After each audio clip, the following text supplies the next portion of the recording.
So when I talk about boundary, I talk about it in four levels.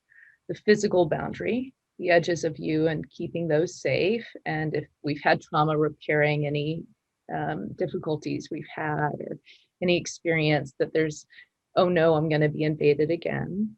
I talk about psychological boundaries, that it's okay for us to have a difference and that I'm going to it's the most benevolent and respectful thing we could ever do is to let another human go through their emotional journey. So your emotional journeys don't hurt me. And when I feel protected, I can lean in and be very connected to you in yours without feeling unsafe in mine. The containing boundary, a pause between what we feel and what we do, so that I can be really responsive in my behaviors.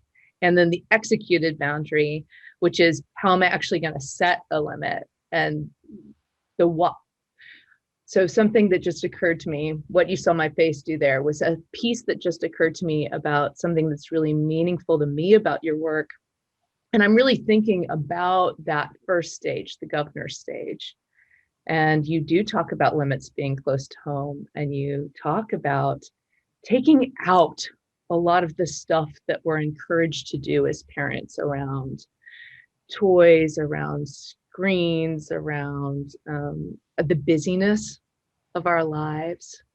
When I talk about executed boundaries, one of the first things I work with a client on is becoming very, very clear with themselves about why making this change, setting this limit is going to be the exact right thing for them.